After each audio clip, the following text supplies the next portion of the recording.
नमस्कार साथियों, विजय क्लासेस पे आप सभी का स्वागत है। तो साथियों, आज हम बात करने वाले हैं, जैसे कि हम भारत की राज्य व्यवस्था के बारे में बात कर रहे थे, तो आज हम बात करेंगे एक नया टॉपिक। जैसे हमने भाग 4 तक पढ़ लिया था, तो भाग 5, जैसे भाग 5 में क्या है, संघ सरकार। तो संघ सरकार के बारे में बात करते हैं। तो संघ सरकार में जैसे राष्ट्रपति का पहला टॉपिक होता है, उसी के बारे में बात कर लेंगे। तो थोड़ा सी उसके पहले भाग 5 के बारे में बात कर लेते हैं। भाग 5, और इसमें किसका उल्लेख है? संघ सरकार का। संघ सरकार की बात करें तो संघ सरकार है ना, दो भागों में बटी हुई है। एक तो वास्तविक और एक नाम मात्र। जो वास्तविक है, इसका इसका मतलब मुखिया कौन होता है? प्रधानमंत्री। मतलब वास्तविक सत्ता होती है प्रधानमंत्री के पास। और नाम मात्र की बात करें तो राष्ट्रपति।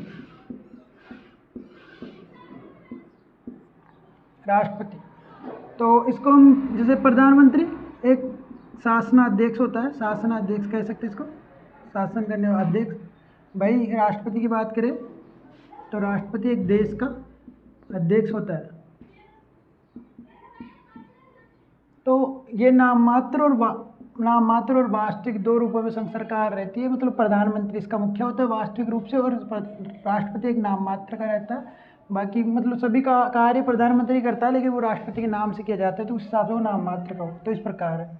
और जो मतलब संघ सरकार को 3 भागों में मतलब बांटा गया है। जैसे मतलब जो शासन व्यवस्था, उसको 3 भागों में बांटा गया है। शासन व्यवस्था को विधायिका या व्यवस्थापिका और एक कार्यपालिका और एक न्यायपालिका।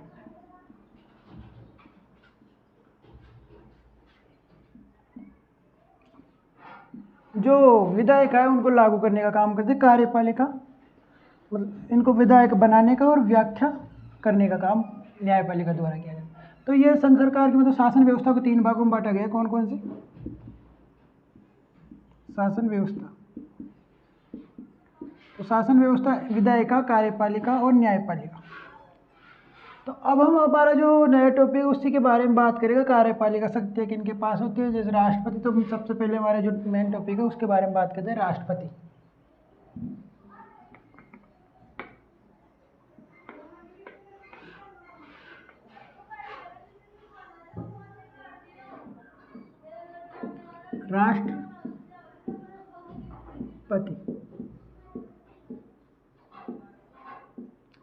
राष्ट्रपति। तो राष्ट्रपति की बात करें तो इससे पहले इससे जुड़े कुछ अनुच्छेदों की बात कर लेते हैं, फिर उसके बाद में हम डिटेल से इसकी योग्यता, कार्यकाल सभी के बारे में जानेंगे। लेकिन कौन से अनुच्छेद में मतलब इसके क्या रखा गया है, राष्ट्रपति से संबंधित अनुच्छेदों के बारे में बात करते हैं। राष्ट्रपति संबंधित जो अनुच्छेद 52 है, अनुच्छेद 52 की बात करें तो अनुच्छेद 52 में कि भारत का एक राष्ट्रपति होगा। मतलब कहा गया भारत का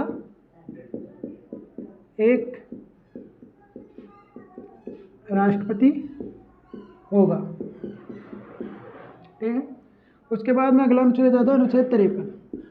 उसमें क्या है कि जो देश की समस्त कार्यपालिका शक्तियाँ, देश की समस्त कार्यपालिका शक्तियाँ राष्ट्रपति में निहित होगी। देश की समस्त कार्यपालिका शक्तियाँ राष्ट्रपति में निहित होगी। अगला अनुच्छेद है अनुच्छेद 54। अनुच्छेद 54 की बात करें, अनुच्छेद 54 में निर्वाचन मंडल, जो राष्ट्रपति का निर्वाचन मंडल है उसके बारे में बात की गई। तो निर्वाचन मंडल में मतलब राष्ट्रपति का जो निर्वाचन होता है उसमें कौन कौन भाग लेते हैं उसी के बारे में बात की है। तो इसके बारे में हम बात कर लेते हैं थोड़ा। निर्वाचन मंडल में पहला तो क्या है कि जो दोनों सदन है, जो लोकसभा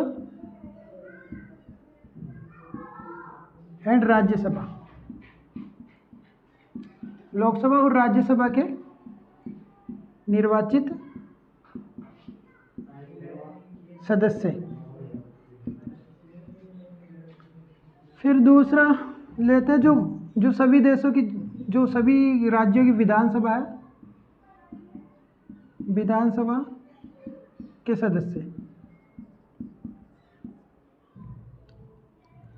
लोकसभा और राज्यसभा के निर्वाचित सदस्य, और जो सभी विधानसभा उन सभी के सदस्य। और फिर एक एक एक संविधान संशोधन किया गया था 70वां संविधान संशोधन, 70वां संविधान संशोधन 1992। इसके द्वारा क्या कहा गया कि जो दिल्ली एंड जो पुदुचेरी है, दिल्ली और पुदुचेरी है, इनके भी सदस्य मतलब इसमें निर्वाचन मतलब राष्ट्रपति के निर्वाचन में भाग ले सकते हैं अनुच्छेद 270 के अनुसार 1992 में। तो ये थोड़ा ध्यान रखना आपको नोट करके। तो निर्वाचन मंडल में लोकसभा राज्यसभा के निर्वाचित सदस्य, विधानसभा के निर्वाचित के सदस्य जो निर्वाचित होते हैं, निर्वाचित ही रहेगा इसमें भी।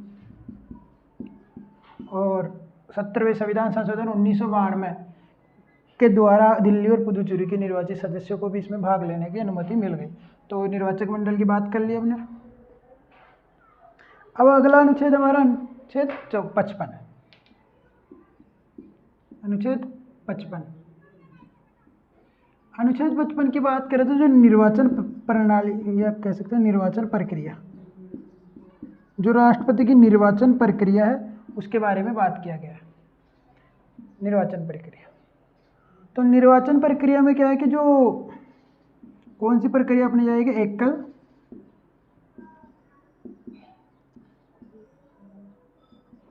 संक्रमणीय,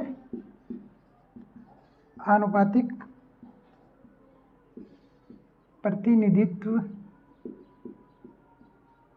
की गुप्त मतदान प्रणाली। मतलब इसको कह सकते हैं कि वरीयता क्रम में,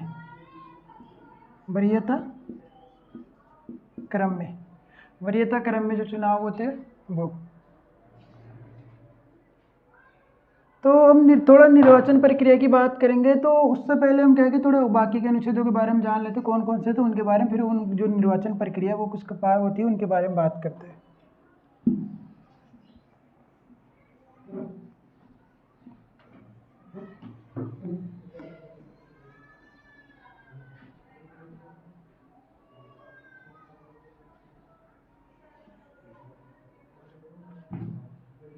अगला अनुच्छेद है अनुच्छेद 56। अनुच्छेद 56 में बात की गई जो राष्ट्रपति का कार्यकाल, इसका सामान्यतः कार्यकाल की बात करें तो सामान्यतः कार्यकाल इसका जो जब से पद ग्रहण करता है तब से लेकर इसका सामान्यतः कार्यकाल 5 वर्ष का होता है पद ग्रहण करने से। और ये अपना त्याग पत्र की बात करें तो त्याग पत्र उपराष्ट्रपति को देता है, उपराष्ट्रपति को। उसके बाद में बात करें जो राष्ट्रपति के बारे में, जैसे त्याग पत्र उपराष्ट्रपति को देता है तो इसकी जो सूचना है, मतलब पहले त्याग पत्र देने की सूचना इसको लोकसभा अध्यक्ष को देना जरूरी होता है। लोकसभा अध्यक्ष को सूचना देना जरूरी होता है, ठीक है। अब बात करते हैं अनुच्छेद 57।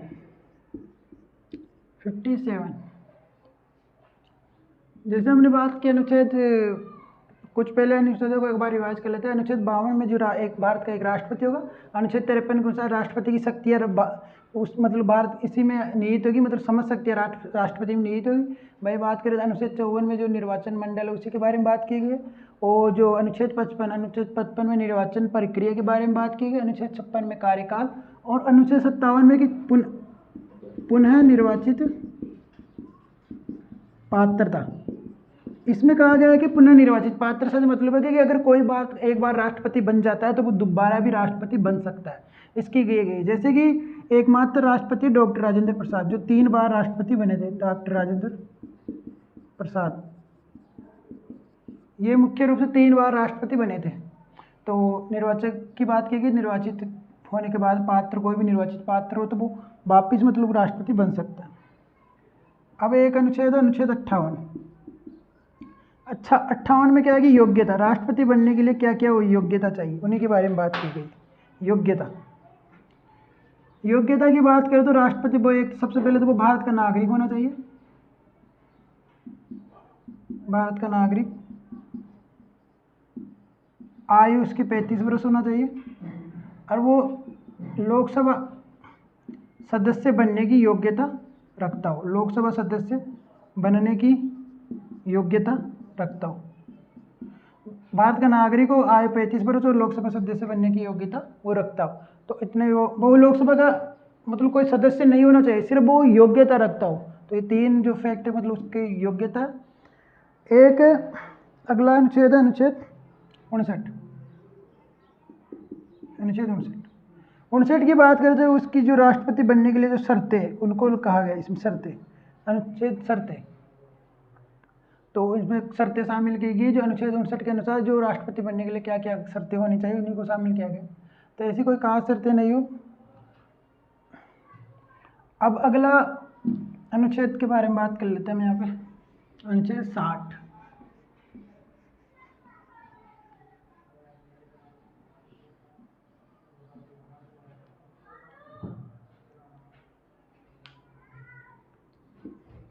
अनुच्छेद 60, अनुच्छेद 60 में शपथ की बात की गई है, अनुच्छेद 60।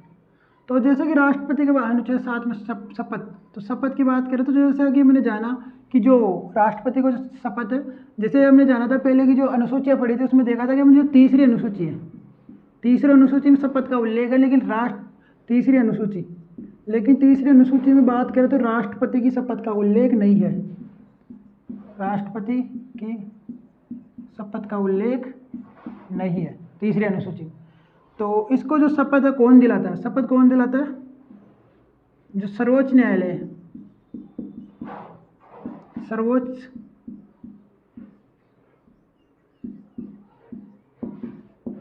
न्यायालय का मुख्य न्यायाधीश, सर्वोच्च न्यायालय का मुख्य न्यायाधीश इसको शपथ दिलाता है।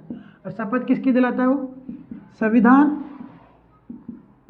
एंड विधि, संविधान और विधि की रक्षा की एंड जनता के कल्याण की, जनता के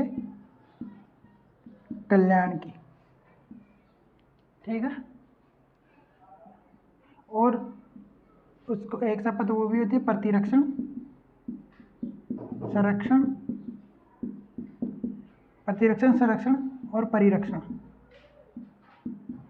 की शपथ। तो ये शपथ का उल्लेख है।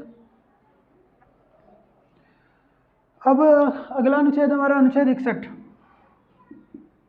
अनुच्छेद 61 में महाभियोग, महाभियोग, महाभियोग से मतलब अठाने की प्रक्रिया, अठाने की प्रक्रिया, अठाने की प्रक्रिया से मतलब है कि मतलब उसे कह सकते हैं अठाने की प्रक्रिया से कि जो मतलब उसको अगर वो संविधान के किसी भी मतलब किसी भी चीज़ का उल्लंघन करता है तो उस स्थिति में उसे उठाया जा सकता है अनुच्छेद 60 के अनुसार, सॉरी 61 अनुच्छेद 61। एक अनुच्छेद अनुच्छेद 62, अनुच्छेद 62, अनुच्छेद 62 की बात करें तो अनुच्छेद 62 में क्या है कि मतलब जो मतलब राष्ट्रपति का जो चुनाव है वो मुख्य रूप से जो पहले वाला राष्ट्रपति उसको अटने से पहले ही मतलब चुनाव हो जाना चाहिए। जैसे कोई भी राष्ट्रपति है वो उसके कार्यकाल खत्म होने से पहले अगले नए राष्ट्रपति का चुनाव होना आवश्यक होता है इस अनुच्छेद के अनुसार।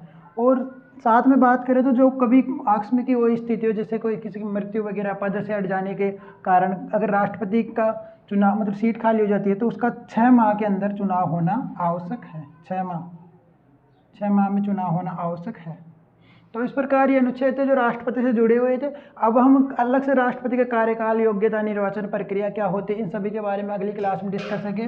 बाकी जो अनुच्छेद थे मेन राष्ट्रपति के क्या है शॉर्ट में हमने इन सभी को जान लिया। आगे इनको अच्छे से मतलब योग्यता क्या रखता है तो योग्यता के बारे में हमने जान ली, तो निर्वाचन प्रक्रिया और बाकी राष्ट्रपति को क्या क्या शक्तियाँ है इन सभी के बारे में हम अगली क्लास में बात करेंगे। तो धन्यवाद, आज के लिए इतना ही, धन्यवाद।